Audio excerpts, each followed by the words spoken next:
حق چار یار کا ہمارا موضوع چل رہا ہے، جس میں آپ آج سنیں گے اہل سنت والجماعت اور حق چار یار، سخاوت کا شہر اور حق چار یار۔ سرکار مدینہ صلی اللہ تعالی علیہ وآلہ وسلم نے ارشاد فرمایا کہ میں سخاوت کا شہر ہوں اور ابو بکر رضی اللہ تعالی عنہ اس شہر کا دروازہ ہیں۔ میں شجاعت کا شہر ہوں اور حضرت عمر اس شہر کا دروازہ ہیں۔ میں حیا کا شہر ہوں اور حضرت عثمان اس شہر کا دروازہ ہیں۔ میں علم کا شہر ہوں، حضرت علی اس شہر کا دروازہ ہیں۔ صحابہ کرام علیہم رضوان کی حقانیت، صفحہ نمبر 27، نزہۃ المجالس، جلد نمبر 2، بحوالہ شرح بخاری۔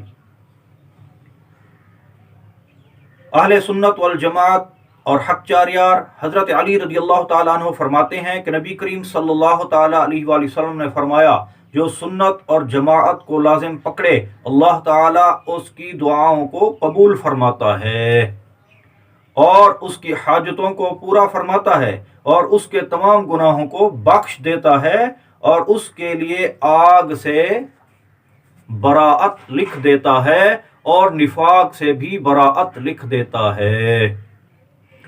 دوسری روایت میں ہے کہ حضرت عبداللہ بن عمر رضی اللہ تعالی عنہما نے عرض کیا، یا رسول اللہ صلی اللہ علیہ وآلہ وسلم، کیسے پتہ چلے گا کہ یہ آدمی اہل سنت جماعت ہے؟ حضور صلی اللہ علیہ وآلہ وسلم نے فرمایا، ان میں 10 چیزیں پائی جائیں گی، ان میں سے ایک یہ ہے کہ برائی اور تنقیص کے ساتھ کسی ایک صحابی کا بھی ذکر نہیں کریں گے۔ تیسری روایت میں ہے، اور اہل سنت جماعت تمام صحابہ پر حضرت ابو بکر صدیق، حضرت عمر فاروق، حضرت عثمان غنی، حضرت علی المرتضی رضی اللہ تعالی عنہم اجمعین کو فضیلت دیں گے۔ ہدیۃ المہدیین، صفحہ نمبر 83-84، مطبوعہ ترکی۔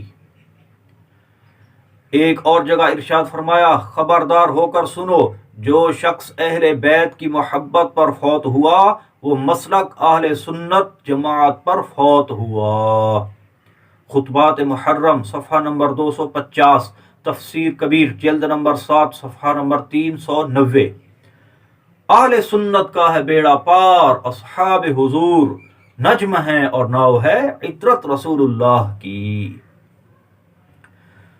فقیہ عصر الحاج مولانا مفتی محمد امین دامت برکاتہم العالیہ اپنے رسالہ جنتی گروہ میں لکھتے ہیں کہ تمہید شریف میں ہے، نبی کریم صلی اللہ علیہ وآلہ وسلم سے مروی ہے کہ میرے بعد میری امت کے 73 گروہ ہو جائیں گے، وہ ایک کے سوا سب کے سب دوزخی ہوں گے، اور وہ ایک گروہ اہل سنت جماعت ہے۔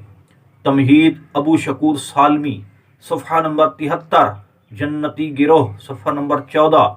نبی کریم صلی اللہ تعالی علیہ وآلہ وسلم نے فرمایا، قیامت کے دن اہل سنت کے چہرے چمکتے ہوں گے اور بد مذہبوں کے چہرے سیاہ ہوں گے۔ جنتی گروہ، صفحہ نمبر 20، بحوالہ تفسیر مظہری، صفحہ نمبر 111، تفسیر در منصور، جلد نمبر 2، صفحہ نمبر 174۔ حضرت ابن عباس رضی اللہ تعالی عنہما سے اس آیت کی تفسیر نقل کی گئی ہے کہ اہل سنت والجماعہ کے چہرے روشن ہوں گے، بدعتی اور گمراہ لوگوں کے چہرے سیاہ ہوں گے۔ حضرت ابو سعید رضی اللہ تعالی عنہ سے روایت نقل کی ہے کہ رسول اللہ صلی اللہ علیہ وآلہ وسلم نے ارشاد فرمایا، رسول اللہ صلی اللہ علیہ وآلہ وسلم نے اس آیت کو پڑھا، یوم تبیض وجوہ وتسود وجوہ، فرمایا اہل جماعت اور اہل سنت کے چہرے روشن ہوں گے اور اہل بدعت اور اہل ہوا کے چہرے سیاہ ہوں گے۔ تفسیر در منصور، جلد نمبر 2، صفحہ نمبر 174، ضیاء القرآن پبلیکیشنز۔ خطبہ حضرت امام حسین اور حق چار یار۔ ایک مرتبہ جامع مسجد کوفہ میں حضرت امام حسین خطبہ ارشاد فرما رہے تھے تو حضرت امام حسین نے ارشاد فرمایا، اے آل محمد صلی اللہ علیہ وآلہ وسلم، تم میں سے جو بھی حشر کے دن لا الہ الا اللہ کہتا ہوا آئے گا بخشا جائے گا۔ اس پر حضرت امیر معاویہ رضی اللہ تعالی عنہ نے پوچھا، اے بھتیجے، آل محمد صلی اللہ علیہ وآلہ وسلم کون ہیں؟ حضرت امام حسین رضی اللہ تعالی عنہ نے فرمایا، جو لوگ حضرت ابو بکر صدیق، حضرت عمر فاروق، حضرت عثمان غنی، حضرت علی رضی اللہ تعالی عنہ اور آپ کو گالیاں نہیں دیتے وہ آل محمد ہیں۔